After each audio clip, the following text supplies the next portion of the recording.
Hello friends, स्वागत है आप सभी का आपके अपने study channel amazing study of science में।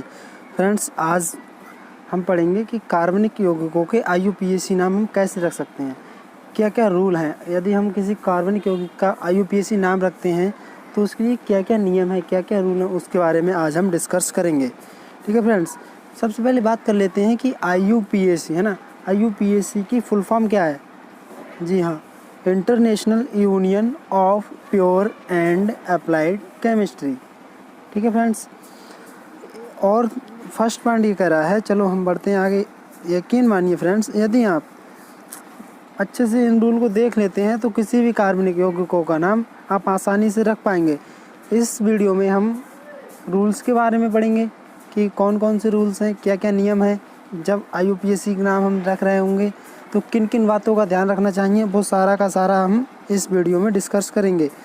दूसरी बात कि जो IUPAC है वो सबसे पहले जेनेवा सिस्टम द्वारा 1892 में आई थी, परंतु अपडेट 1931 में हुई थी। जी हाँ फ्रेंड्स, चलिए रूल्स की तरफ चलते हैं। किसी भी कार्बन श्रृंखला को अगर आप देखते हैं तो उसमें तुम्हें सबसे पहले कितनी चीज़ दिखाई देती है, 3 चीज़ दिखाई देती हैं। सबसे पहले प्रीफिक्स, रूट वर्ड और सफिक्स, है ना। जैसे एग्जाम्पल में यही कार्बन श्रृंखला है ना, इसमें तुम्हें सफिक्स दिखाई देगा, रूट वर्ड दिखाई देगा और प्रीफिक्स दिखाई देगा।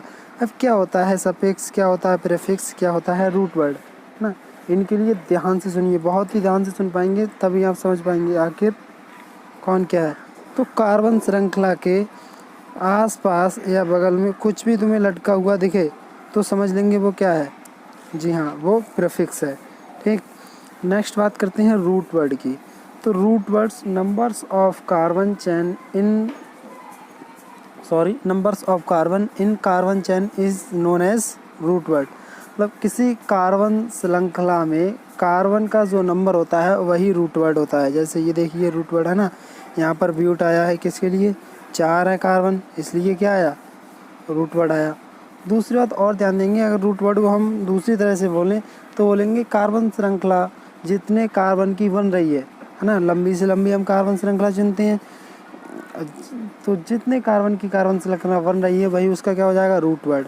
ठीक, उसके बाद सफिक्स होता है, वो 2 प्रकार का होता है, एक प्राइमरी सफिक्स और एक सेकेंडरी सफिक्स। प्राइमरी सफिक्स क्या होता है, सेकेंडरी सफिक्स क्या होता है, चलिए देख लेते हैं।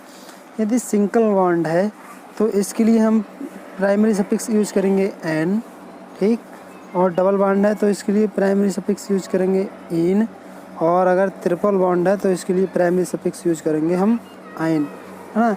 माइंड में कॉन्सेप्ट बिठा लेंगे एन, इन और आइन का। चलिए आया समझ में। जैसे यहाँ पर देखिएगा ये सिंगल बॉन्ड है और इसके लिए हमने प्राइमरी सफिक्स जो यूज़ किया है वो एन यूज़ किया है ना। नेक्स्ट बात आती है सेकेंडरी सफिक्स की। कार्बन श्रृंखला में कोई क्रियात्मक समूह या फंक्शनल ग्रुप लगा रहता है जिसे हम सेकेंडरी सफिक्स कहते हैं। ठीक है, बहुत सारी कार्बन श्रृंखला में अलग अलग इस तरह के फंक्शनल ग्रुप लगे रहते हैं। अगर हम बात कर लेते हैं इसका नाम हम कैसे रखेंगे, तो इसका नाम हो जाएगा, सबसे पहले क्या लिखेंगे, प्रीफिक्स, है ना, यही क्रम चलेगा। प्रीफिक्स, रूट वर्ड, सफिक्स में प्राइमरी सफिक्स, फिर सेकेंडरी सफिक्स, तो यही क्रम चलेगा नाम लिखने में भी। 3 मिथाइल ब्यूट किसके लिए, रूट वर्ड के लिए, एन कौन, प्राइमरी सफिक्स। 1 एसिड क्या है, सेकेंडरी सफिक्स, है ना, तो इसका नाम हो जाएगा 3 मिथाइल ब्यूट 1 एसिड, या हम यूँ बोल दें 3 मिथाइल ब्यूटेनोइक एसिड। ठीक, आई होप कि आप समझ पाए होंगे। चलिए नेक्स्ट रूल की तरफ देखते हैं। IUPAC name always start with capital letter. जी हाँ, IUPAC नाम होते हैं उन्हें हम हमेशा कैपिटल लेटर से स्टार्ट करते हैं, देख लीजिएगा यहाँ पर, है ना। नेक्स्ट रूल क्या कहता है कि इन IUPAC name number is separated by comma. यदि इस तरह के नंबर आ रहे हैं 1 2 3 तो इनके लिए हम कॉमा से सेपरेट करते हैं। ठीक है, और दूसरी बात कि यदि सफिक्स और प्रीफिक्स को सेपरेट करने की बात आ जाए तो उसे हम हाइफन से सेपरेट करते हैं, जो कि अगले नंबर में लिख रखा है। इन IUPAC number suffix and prefix is separated by hyphen. ठीक, चलिए आपको समझ में आ रहा होगा, आशा करता हूँ मैं। नेक्स्ट नंबर देखते हैं, prefix cyclo is used in cyclic compound. जो प्रीफिक्स साइक्लो होता है ये केवल साइक्लिक कंपाउंड में यूज़ होता है। अब कौन से साइक्लिक कंपाउंड है, कौन से एसाइक्लिक कंपाउंड है, यदि आप इसे देखना चाहते हैं तो इस वीडियो का डिस्क्रिप्शन लिंक में इस वीडियो का लिंक डिस्क्रिप्शन बॉक्स में दे रखा है, आप वहाँ से जाकर देख लीजिए। इस वीडियो वहाँ पर पूरी अच्छे से समझाया गया है कि कार्बनिक यौगिकों को कितनी जगह बांटा गया है।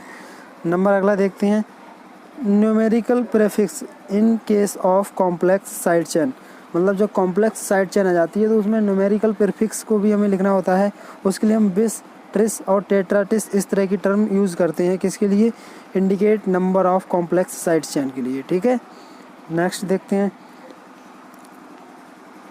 नेक्स्ट रूल क्या कहता है, इफ़ पेरेंट्स चेन और लॉन्गेस्ट चेन और main chain contain more than double bond और triple bond then di, tri, tetra are used. यदि कोई पेरेंट्स चेन है या फिर मेन चेन है उसमें मोर देन मतलब एक से अधिक डबल बॉन्ड और ट्रिपल बॉन्ड आ रहे हैं तो उसके लिए हम डाई, ट्राई, टेट्रा इस तरह की टर्म यूज़ करते हैं। नेक्स्ट नंबर देखते हैं। नेक्स्ट नंबर क्या कह रहा है, if the secondary suffix beings और start with a vowel then terminal e of the primary suffix is dropped or replaced while adding secondary suffix to primary suffix। कहने का मतलब ये है कि यदि जैसे यहाँ पर है ना इथेन है ना, मान लीजिए कि रूट वर्ड यहाँ पर ईथ है, ठीक है, और प्राइमरी सफिक्स यहाँ पर एन है, तो इसकी जो लास्ट वाली ई है ये क्या हो जाती है, रिप्लेस हो जाती है किसके, जब हम कोई सेकेंडरी सफिक्स इसमें ऐड करते हैं। आई बात समझ में? फिर से सुन लीजिए कि यदि कोई रूट वर्ड जैसे यहाँ पर एथ आ गया उसके साथ में जुड़ रहा है प्राइमरी सफिक्स, प्राइमरी सफिक्स के अंत में अगर कोई वॉवेल है, ठीक है, वॉवेल आप जानते हैं ए, ई, आई, ओ, यू, तो ये रिप्लेस हो जाते हैं किसके द्वारा, सेकेंडरी सफिक्स के द्वारा। ठीक, एग्जाम्पल कुछ दिखा भी रखे हैं यहाँ पर, देख लीजिए, जैसे ईथ, एन, और इसमें सेकेंडरी सफिक्स जुड़ रहा है ऑल, तो ये ई है, ये रिप्लेस हो गई, देखो एथनॉल है ना, ये क्या है, ये प्राइमरी सफिक्स है एन, और ऑल क्या है, सेकेंडरी सफिक्स है। आई होप कि आप समझ पा रहे होंगे। ठीक, ऐसे ही नीचे वाला एग्जांपल है प्रोप, इन, ऑल। प्रोप क्या है, रूट वर्ड, इन क्या है बताओ, जी हाँ, primary suffix, L secondary suffix. अब देखो ये जुड़ रहे हैं तो जो ई है ये वाली एन के अंत में जो ई है वो रिप्लेस हो रही है, देखो PROPEN AL है ना, प्रोपेनल। ठीक, चलो, तो ये ध्यान रखेंगे कि जब भी हम सेकेंडरी सफिक्स जोड़ते हैं प्राइमरी सफिक्स में तो प्राइमरी सफिक्स का वॉवल हटा दिया जाता है। ठीक है, चलो नेक्स्ट रूल की तरफ देखते हैं कुछ और। 10 नंबर का रूल क्या कह रहा है कि in secondary suffix started with a constant, मतलब जो सेकेंडरी सफिक्स है अगर वो कांस्टेंट से स्टार्ट होता है, then terminal e the primary suffix is retained while adding secondary suffix to the primary suffix.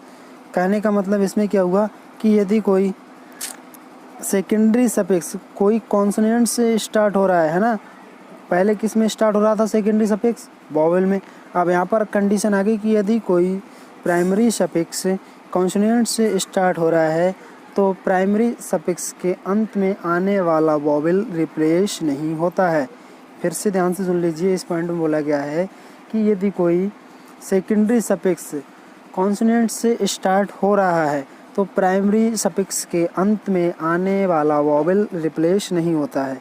जैसे यहाँ पर ईथ एन नाइट्राइल है ना, सॉरी ईथ एन नाइट्राइट है ना, तो देखिए यहाँ पर जो ई है लास्ट में एन की, ये रिप्लेस नहीं हुई है, एथेनाइट्राइट है ना, एथेन नाइट्राइट। ऐसे यहाँ पर देखिए ईथ एन डाइऑल है ना, तो इथेन डाइऑल, इसकी भी क्या नहीं हुई है, रिप्लेस, जो वोवेल है वो रिप्लेस नहीं हुआ है, वोवेल क्या है, ई है, और ये देखो कॉन्सोनेंट से स्टार्ट हो रहे हैं यहाँ पर है ना। चलिए, आई होप कि आप ये पॉइंट भी समझ पाए होंगे। नेक्स्ट पॉइंट की तरफ बढ़ते हैं। In polyfunctional compound priority order is used. मान लीजिए कि किसी कार्बन श्रृंखला में एक से अधिक अगर क्रियात्मक समूह आ जाते हैं, मतलब फंक्शनल ग्रुप आ जाते हैं, तब आप नंबरिंग किस तरफ से करेंगे, है ना, क्योंकि नंबरिंग तो हमें फंक्शनल ग्रुप के लिए क्या होना पड़ता है, कम नंबर देने पड़ते हैं, है ना।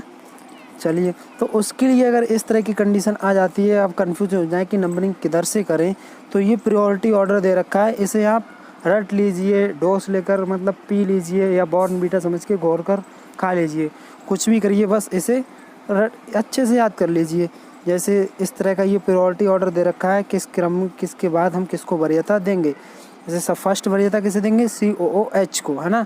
उसके बाद SO3H को, उसके बाद सिंगल बॉन्ड CO का होल ट्वाइस O को, फिर COR को, एस्टर, है ना। इस तरह से अमाइड को, तो ये आप याद कर लेंगे, ठीक है। और नेक्स्ट बात करते हैं 12 नंबर की। 12 नंबर क्या कह रहा है, in polyfunctional compound priority order is used. अगर पॉलीफंक्शनल कंपाउंड मतलब वही ऊपर वाली कंडीशन है कि जैसे यहाँ पर मेन फंक्शनल कंपाउंड आ गया, फिर मल्टीपल बॉन्ड आ गया, फिर आ गया साइड चेन, तो उसमें हम पहले वरीयता किसको दें, मतलब डोमिनेंट, या फिर ये बोलें कि सबसे ज़्यादा ताकतवर हम किसे समझें, तो पहले मेन फंक्शनल ग्रुप कंपाउंड को वरीयता देंगे, उसके बाद मल्टीपल बॉन्ड को, फिर उसके बाद साइड चेन को। यदि जैसे मान लीजिए कि हमें नंबर करने की बारी आ जाए और उस कार्बन श्रृंखला में कोई क्रियात्मक समूह मतलब फंक्शनल ग्रुप दे रखा है, तो पहले हम नंबर इस तरफ से करेंगे कि जो फंक्शनल ग्रुप दे रखा है उसके लिए नंबर कम मिले। जैसे यहाँ पर देखिए, है ना, ये फंक्शनल ग्रुप है, इसके लिए नंबर कम मिला है। इस तरह से हमने काउंटिंग की है, नंबरिंग की है, 1 2 3 4 5 6, इस तरह से, है ना। अब नेक्स्ट बात आती है कि अगर मल्टीपल बॉन्ड और साइड चेन दो आ जाएं, तब हम किसे वरीयता देंगे, तो हम सबसे पहले मल्टीपल बॉन्ड को वरीयता देंगे। ये देखिए, कहने का मतलब ये है कि सबसे ज़्यादा ताकतवर फंक्शनल ग्रुप, है ना। एक तरह से समझ सकते हो, जब कोई ताकतवर है तो उसी की सब जाकर क्या करते हैं, जो और लोग होती हैं वो क्या कहते हैं, नतमस्तक होते हैं ना। तो सबसे ज़्यादा ताकतवर यहाँ पर फंक्शनल ग्रुप, नेक्स्ट पर है मल्टीपल बॉन्ड, और उसके नेक्स्ट साइड चेन, ठीक। तो देखो यहाँ पर सबसे पहले मल्टीपल बॉन्ड को वरीयता दी गई है, साइड चेन भी छोड़ दिया और मल्टीपल बॉन्ड भी छोड़ दिया, है ना। ऐसे यहाँ पर देखिए, अगर इसमें फंक्शनल ग्रुप नहीं है तो इसमें अब किसे वरीयता दी गई, मल्टीपल बॉन्ड को, और साइड चेन यहाँ पर ये छोड़ दी गई। अब इसकी बात कर लेते हैं। देखो इसमें क्या है, साइड चेन ही है, तो सबसे पहले वरीयता हम साइड चेन को देंगे, मतलब साइड चेन को कम से कम नंबर मिले, ठीक। आई होप कि आप समझ पाए होंगे ये पॉइंट भी। चलिए नेक्स्ट पॉइंट देख लेते हैं। जैसे इनके नाम लिखकर भी दिखा रहे हैं, देखो यहाँ पर 6 मिथाइल हेप्ट 6 इन वनोइक एसिड, है ना। कैसे, जैसे देखो 6 पर क्या लगी है, मिथाइल लगी है, हेप्ट मतलब 7 कार्बन की क्या बनी, श्रृंखला बनी, इसलिए हेप्ट, है ना। 6 पर देखो इन लगाया, मल्टीपल बॉन्ड है, तो मल्टीपल बॉन्ड के लिए अभी आप पढ़ चुके हो कि जो प्राइमरी सफिक्स है वो क्या होगा, अगर 2 बॉन्ड है तो इन होगा, इसलिए हमने यहाँ पर इन लगाया है, और इसे वनोइक एसिड बोलते हैं, ठीक।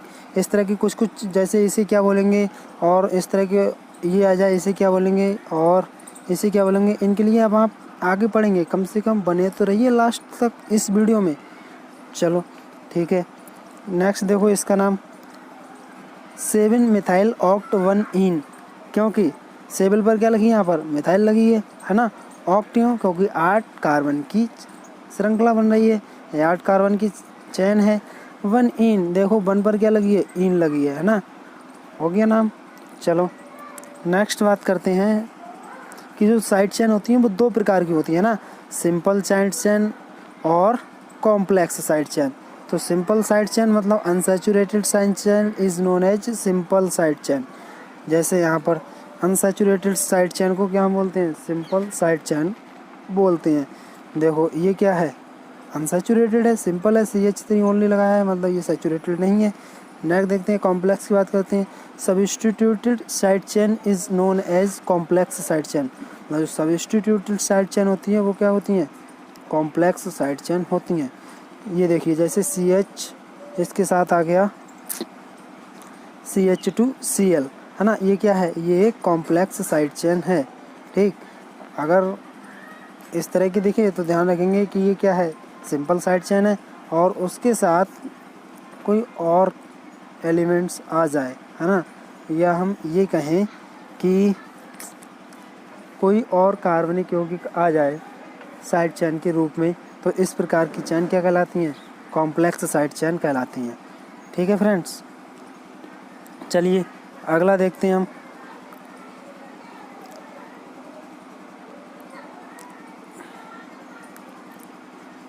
कि अब हम किस प्रीफिक्स को मतलब क्या नाम देंगे, है ना, ये कंफ्यूज हो रहा था। कुछ नाम हमने देखे थे दो एक, तो उनमें आपको ये कंफ्यूज ज़रूर हो रहा होगा कि हम इन्हें आखिर कैसे नाम दे रहे हैं। जैसे COOH आपने देखा था, इसके लिए हमने दिया था ओइक एसिड नाम। तो इस तरह के नाम हमने कैसे दिए, है ना, उसके लिए यहाँ पर देख लेते हैं कि ये प्रीफिक्स दे रखे हैं और यहाँ पर प्रीफिक्स नेम दे रखा है। अगर CH3 है तो मिथाइल बोलेंगे, C2H5 तो इथाइल बोलेंगे, C3H7 तो प्रोपाइल बोलेंगे, है ना, और उसके बाद CH3 CH तो आइसोप्रोपाइल बोलेंगे, CH3 CH2 CH3 तो सेकेंडरी ब्यूटाइल। ये दो इम्पोर्टेंट हैं।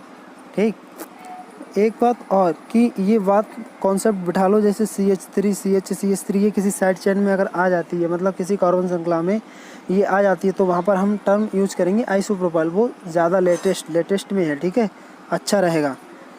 चलो नेक्स्ट CH3 CH2 इसे हम आइसोब्यूटाइल नाम देंगे, और आप इन सब का स्क्रीनशॉट ले लीजिएगा बाद में। ठीक, नेक्स्ट इसका देखिए CH3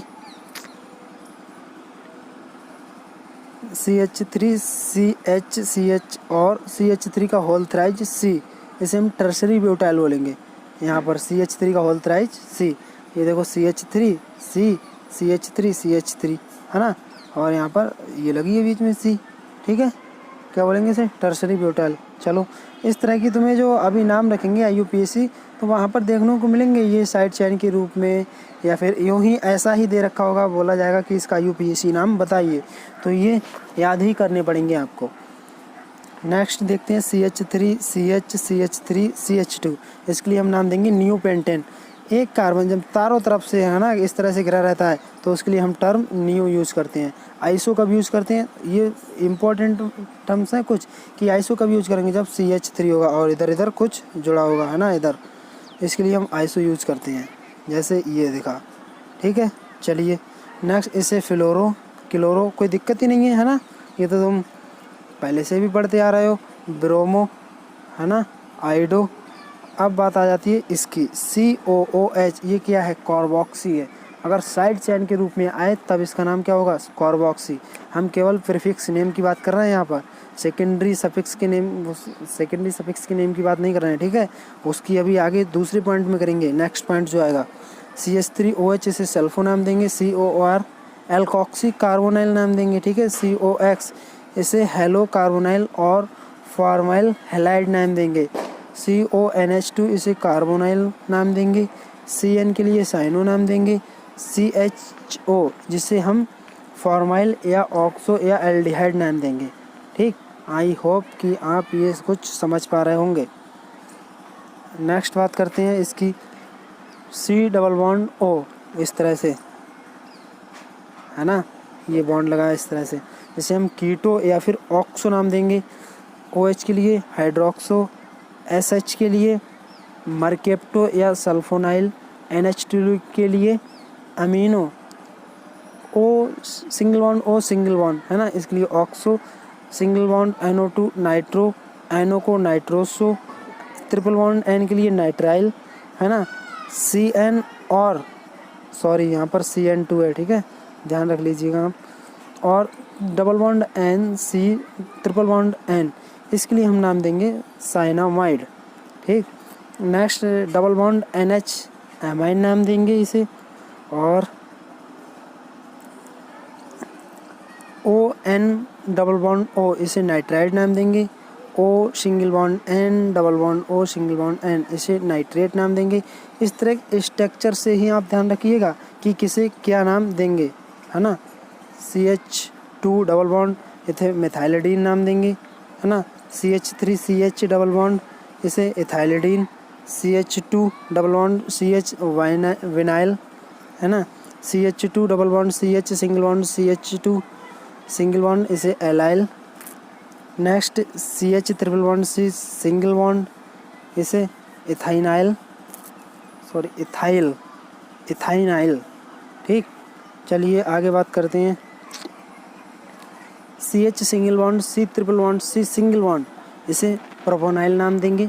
CH triple bond C single bond CH2 single bond इसे प्रोपोगाइल नाम देंगे, है ना। CH3 single bond C double bond CH2 आइसोप्रोपेनाइल चलिए नेक्स्ट देखते हैं CH3 single bond CH double bond CH single bond, इसे प्रोपोनाइल हो गया है ना, 2 बार बोल दिया। चलो सिंगल बॉन्ड C6H5 फिनाइल नाम देंगे, और इसे शॉर्ट में PH भी लिखते हैं, इस तरह से भी लिखते हैं, जैसे क्या बोलते हैं क्लोज इंटीग्रेशन फाई बोलते हैं है ना, और एराइल और AR भी बोलते हैं। नेक्स्ट C6H5 CH2 इसे वेंजाइल C6H6 होता है बेंजीन, और C6H5 CH2 ये वेंजाइल हो जाएगा।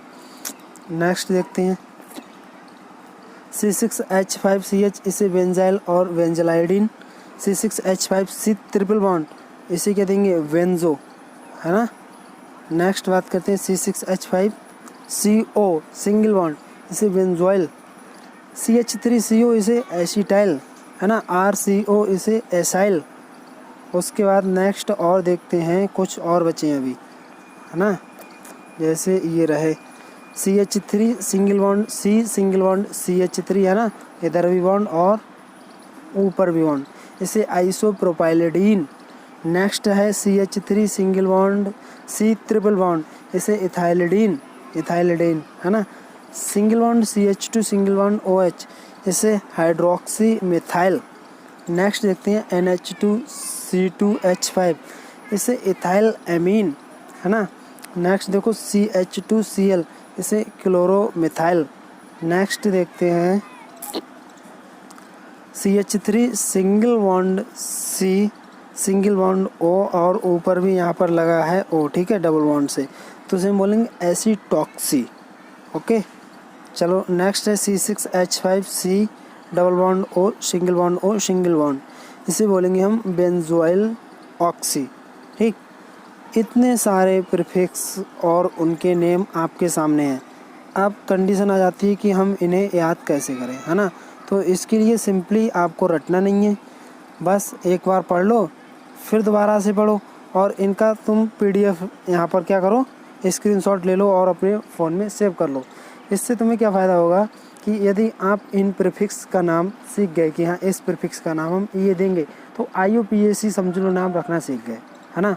तो इसके लिए लिख कर प्रैक्टिस करो। मैं तो यही बोलूँगा कि रट्टा मारने से बेहतर है लिख कर प्रैक्टिस करना, ठीक है। इसका भी स्क्रीनशॉट ले लीजिए। चलिए अब नेक्स्ट रूल की तरफ चलते हैं। दूसरी बात आती है यहाँ पर रूट वर्ड की, कि हम किस रूट वर्ड को क्या नाम देंगे।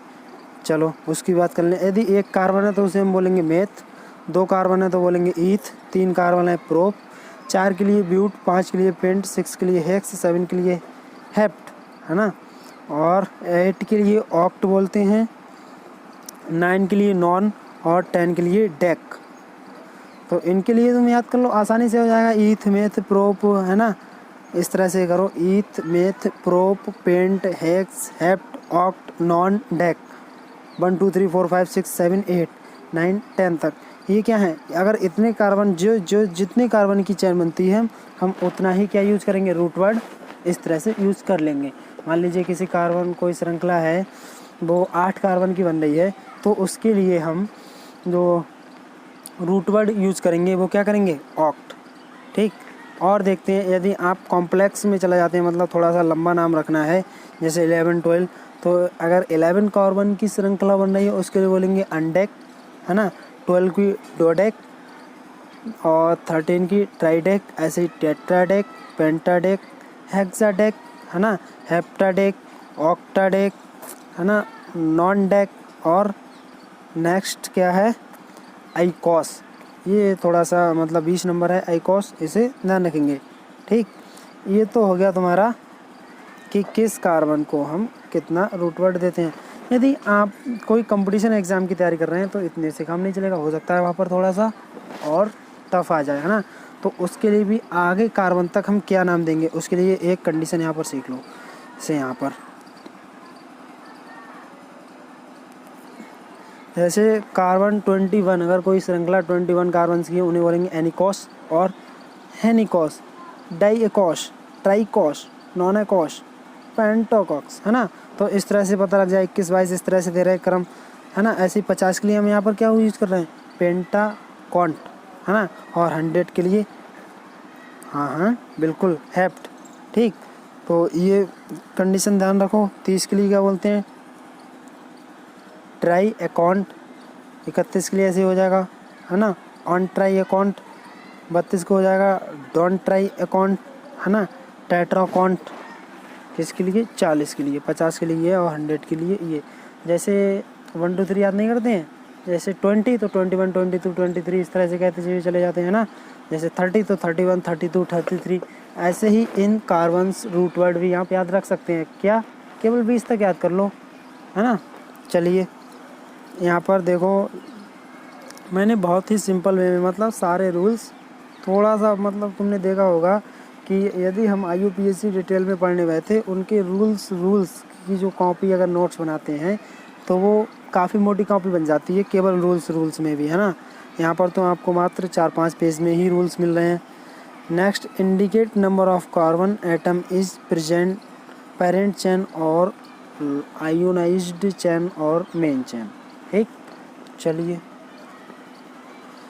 नेक्स्ट रूल की तरफ चलते हैं। हाँ, ये तो बता दिया था तुम्हें कि प्राइमरी सफिक्स को क्या नाम देंगे, सैचुरेटेड है, अनसैचुरेटेड है ना। तो थोड़ा सा और देख लो यहाँ पर, मतलब अगर कार्बन के बीच सिंगल बॉन्ड तो उसे N, जो पिछले शुरू में ही बात कर लीजिए थी, है ना। और ये कैसा है? सैचुरेटेड। इतनी बात और यहाँ पर ध्यान देखेंगे। और कार्बन के बीच अगर डबल बॉन्ड है तो ये अनसैचुरेटेड है, इसे ईन नाम देते हैं। क्या? ENE। ठीक है, ऊपर है ANE। और उसके बाद नेक्स्ट कार्बन के बीच अगर ट्रिपल बॉन्ड है तो उसे हम YNE। और ये अगर कार्बन के बीच डबल बॉन्ड या मल्टीपल बॉन्ड आ जाए तो समझ लेंगे कि ये कैसी है? अनसैचुरेटेड कार्बन श्रृंखला। ठीक है, चलिए एंजॉय कीजिए, ठीक है, बोरिंग महसूस मत कीजिए। नेक्स्ट लास्ट पेज बचा है, बस थोड़ा सा और बने रहिए। नेक्स्ट बात करते हैं हम कि जो फंक्शनल ग्रुप है उसके लिए हम क्या क्या नाम देंगे और उसको सेकेंडरी सफिक्स क्या यूज़ करेंगे, है ना। जैसे COOH के लिए हमने ओइक एसिड यूज़ किया था, इस तरह से और भी फंक्शनल ग्रुप आ सकते हैं, उनके लिए हम सेकेंडरी सफिक्स क्या यूज़ करेंगे, आखिर क्या नाम है उनका कॉमन। ठीक, तो यहाँ पर हम देखेंगे कॉमन नेम, फंक्शनल ग्रुप और सेकेंडरी सफिक्स। कॉमन नेम जैसे कार्बोक्सिलिक एसिड क्या है? Single bond COOH, functional group, है ना। और सेकेंडरी सफिक्स मतलब सेकेंडरी सफिक्स में इसे लिखेंगे ओइक एसिड। ठीक, नेक्स्ट सल्फोनिक एसिड ये रहा, और इसे सल्फोनिक एसिड ही लिखेंगे। ठीक, क्या? सेकेंडरी सफिक्स में। फार्मूला ध्यान रखेंगे, सिंगल बॉन्ड SO3H। उसके बाद एनहाइड्राइड, है ना। एनहाइड्राइड एक सिरलाइक स्ट्रक्चर नहीं दिख रही है आपको, मतलब रावण का पुतला बनाते हैं बिल्कुल वैसा ही, ये देखो हाथ निकले हुए, ये सिर, है ना। तो इस तरह से रावण का पुतला से ध्यान रख लेंगे। ठीक है, इससे हम सेकेंडरी सफिक्स यूज़ करते हैं ओइक एनहाइड्राइड। एस्टर फार्मूला याद रख लीजिए। ठीक, थोड़ा सा मिलता जुलता है एनहाइड्राइड से ही, थोड़ा सा, है ना। तो single bond C double bond O single bond OR, इसे OATE OATE।